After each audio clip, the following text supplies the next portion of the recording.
que tienen su subtítulos o la parte añadida que explica un poquito de qué se trata, la sección anterior que dice regreso de los 70. ¿Quiénes son los 70? Si nosotros recordamos quiénes son los 70 fueron enviados de dos en dos por Jesucristo a predicar la palabra. ¿Y qué había pasado? Bueno, los 70 habían regresado y decían, Señor, hasta los demonios se nos sujetaban.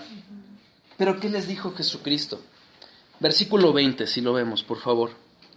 Pero no os regocijéis de que los espíritus se os sujetan, sino regocijaos de que vuestros nombres están escritos en los cielos. Esa fue la respuesta de Jesucristo. Vienen ellos emocionados, ¿los han visto? ¿Los conocen? Muchos que están diciendo, no, vimos milagros, jornadas de milagros. Pero no, el verdadero regocijo está en la salvación. El que nuestros nombres estén escritos en el libro de la vida para una eternidad. Pero ¿cómo se relaciona entonces este momento que está viviendo Jesucristo? Estar aquí en la tierra con ese desprecio del pueblo, con el desprecio de los religiosos, con ese gozo. ¿Cómo está? ¿Dónde se une? Bueno, si nosotros vamos a Hebreos 12, yo se los leo, Hebreos 12:2. ¿Qué dice la palabra de Dios? Puestos los ojos en Jesucristo, el autor y consumador de la fe, el cual, por el gozo puesto delante de él, sufrió la cruz, menospreciando el oprobio, y se sentó a la diestra del trono. Hermanos, en ese punto en el que, a pesar que nuestro Señor Jesucristo veía lo que venía, vio ese mismo gozo, la salvación. En los 70 que vienen de regreso, los ve y dice, yo voy a cumplir esa salvación para ellos. Y se regocija. ¿Por qué? Porque puede ver la culminación de la gloria del Padre en esa salvación. Isaías 62:5 y Sofonías 3:17, que seguramente Sofonías 3:17 en el contexto carismático es muy fácil de recordar, porque luego se regocija, se goza el Señor en su pueblo. Isaías 62:5 y Sofonías 3:17. Si nosotros vemos esos versículos, es cierto que nuestro Padre se deleita, pero ¿en qué? En la salvación, en el futuro que iba a ver a su pueblo redimido. En ese gozo es en el que viene el gozo del Padre, en esa redención, en esa salvación. Incluso si nosotros vemos en Lucas 15:7, el regocijo que se da en el cielo, ¿cuándo es? ¿Cuando hay un milagro? No. Por un pecador que se arrepiente. Es por un pecador que se arrepiente. Es ahí donde hay gozo. Es ahí donde se alegra el corazón y los ángeles alaban al Padre, dan gloria al Padre, cuando hay arrepentimiento de un hombre. Entonces, si nosotros podemos entender y empezar a encajar cómo es que este regocijo se produce en el corazón de nuestro Señor Jesucristo, es por la salvación. Sí, padecía, sí, había gente que lo rechaza, sí, Pedro lo iba a negar, Judas lo iba a entregar y aún así le lavó los pies. Hubo gozo en el Señor. Hubo gozo porque podía ver la culminación de esa salvación, de ese sufrimiento que lo iba a llevar para que su pueblo, su verdadero pueblo, fuera salvado. ¿Y cuál es la respuesta en ese gozo? Alaba al Padre. Lo podemos ver en Lucas 10:21. Yo te alabo, oh Padre, Señor del cielo y de la tierra. Y un poquito más adelante, sí, Padre, porque así te agradó. Hermanos, cuando entendemos la revelación que hay en el corazón del Padre hacia nosotros por esa salvación inmerecida, hermanos, entendemos nuestro pecado y nos gozamos en esa salvación. Es la respuesta natural del corazón, de un corazón regenerado. Gozarse y alabar al Padre. ¿Por qué? Porque no merecíamos más que condenación. Y no obstante, dio a su Hijo por nosotros, para su gloria, para la gloria de su nombre. Esa exclamación viene de una verdad revelada. La salvación que con toda gracia nos dio el Padre. La gracia inmerecida. No un corazón bueno. No un corazón que dice, yo te escogí, Padre. No, en eso hay cierto orgullo. Nosotros no escogimos a Dios. Es el Padre el que nos escoge a nosotros. Y esa verdadera salvación que implica regeneración en el Espíritu, va a traer esto de lo que nos habla Jesucristo después, que son los niños. La verdad está revelada. Si nosotros pudiéramos ver en ese tiempo cómo se entendía a la gente espiritual. ¿Quién era la gente espiritual? ¿Los fariseos? ¿Los escribas? ¿Esos que habían estudiado con rabinos? De hecho, una de las cosas que sucedía en esos tiempos es que desconocían a Jesucristo, porque los rabinos tenían que haber sido preparados por otro rabino. Y entonces eran reconocidos por el resto de los rabinos. Jesucristo no fue así. Sin embargo, les chocaba el hecho de que el hijo del carpintero, como lo llamaban, tenía tanta doctrina y tanta sabiduría. Pero en ese tiempo, para no desviarme, en ese tiempo, ¿qué sucede? ¿Quién era el espiritual? ¿Quién era el superior? ¿El que tenía salvación? ¿Cuál era la reacción de los fariseos? Yo cumplo con la ley, yo conozco la ley y cumplo hasta las normas de los hombres. Los místicos, los que eran supuestamente super espirituales. Y sin embargo, vemos la contracultura. Pues todos esos no son los escogidos, sino son los niños. ¿Los niños? ¿Qué podemos entender como los niños? La soberanía, la gracia de Dios está revelada. La salvación para su gloria era para los niños.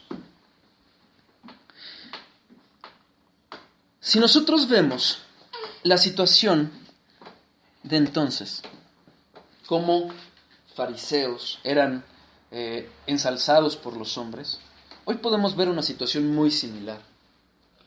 Muy similar, ¿por qué? Porque se ensalza el conocimiento. Se ensalza el conocimiento de los que son científicos que, pues claro, tienen su mérito, son inteligentes, toman su tiempo para conocer las verdades físicas de este mundo. Tienen cierta referencia o cierta exaltación dentro de la sociedad. Igualmente era entonces. Pero Dios aquí dice, esto para mí no vale. Esto para mí no es lo importante. De las personas sabias y entendidas, escondió el Padre esta verdad. La verdad de su soberanía, la verdad de su gracia, la verdad de la salvación. La escondió. Vamos a Mateo 11:29, por favor. Mateo 11:29.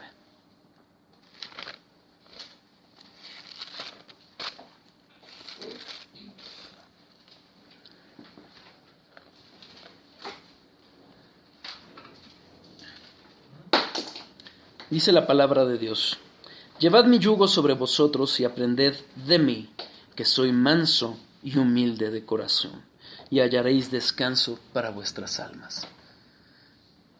Hermano, no se trata de una salvación por obras. No se trata de que haciendo lo que Él me dice ya voy a ser salvo, porque entonces pondríamos de lado la gracia.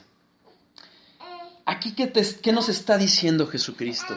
Sean humildes y mansos de corazón. Humildes para reconocer que nosotros no podemos, que nuestra sabiduría La sabiduría del mundo, la sabiduría de la vida, la sabiduría de las calles, la sabiduría de las universidades, no sirve de nada, sino que necesitamos de Dios. Reconocer en el corazón que nosotros no podemos salvarnos. Mansedumbre, mansos de corazón, para obedecer y atender lo que Dios nos está enseñando. Entonces, ¿a qué se refiere esto? Esta humildad y esta mansedumbre. A estar dispuestos a aprender de Dios. Sin tapujos, sin quejas, sin cuestionamientos. Estar dispuestos a escudriñar la palabra, a reconocer cuál es la voluntad de Dios, buena y agradable. Sin quejas y andar diciendo, Señor, es que tú no conoces a mi marido, que es un desgraciado. Sin cuestionamientos de decir, Señor, ¿por qué salvaste a aquel? Sin ese tipo de entorpecimiento de nuestro corazón, que simple y sencillamente son corazones duros que no permiten que la palabra permee. A esa humildad se refiere, a esa humildad que nos lleva a escudriñar la palabra. Juan 5:29, escudriñar la palabra, porque ahí está Cristo en toda ella. Juan 5:29.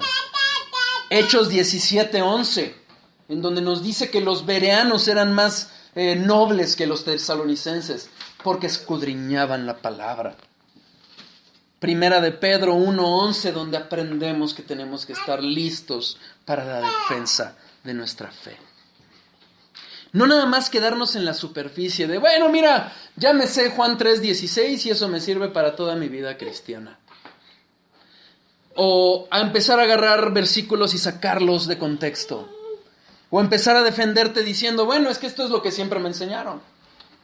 O decir, ese del púlpito suena bonito y me quedo con lo que él dice.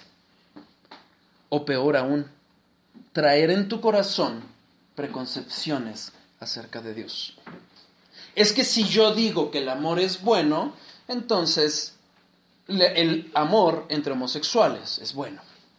Y entonces empezamos a distorsionar la verdad para acomodarla a nosotros. ¿Qué sucede? Que nos empezamos a formar un ídolo de Dios. Y ya no es Dios con D mayúscula el que adoramos, sino es un Dios con D minúscula. ¿Por qué? Porque está formado a como yo entiendo, a como yo digo, a lo que es bueno y lo que es malo según mi entendimiento. Esa humildad nos debe de llevar a un auténtico estudio de la palabra. Por eso es la importancia de que entre hermanos nos edifiquemos. Y por eso es que es una clave esencial para el discipulado. Porque si empezamos con que no, mira, a mí no me gusta que me empiecen a hablar de humildad. Porque la verdad es que en el mundo necesitas ser soberbio. Empezamos mal. Porque entonces estamos modificando la realidad y creemos que Dios, el eterno e inmutable, no es tal, sino que tenemos que adaptar la palabra a la realidad. Y nunca va a ser así. Los cielos y la tierra pasarán, pero mi palabra no pasará. ¿De acuerdo? Entonces, ¿a qué sabios y a qué entendidos se refiere Lucas 10:21? A esos a quienes escondió Dios ese conocimiento, ese entendimiento. La palabra nos da la respuesta. Yo se los leo. Job 37:24. Job 37:24. Lo temerán por tanto los hombres. Él no estima a ninguno que cree en su propio corazón ser sabio. Proverbios 3:7. No seas sabio en tu propia opinión. Teme a Jehová y apártate del mal. Proverbios 26:5. Responde al necio como merece su necedad, para que no se estime sabio en su propia opinión. Proverbios 26:12. ¿Has visto hombre sabio en su propia opinión? Más esperanza hay del necio que de él. Isaías 5:21. Ay de los sabios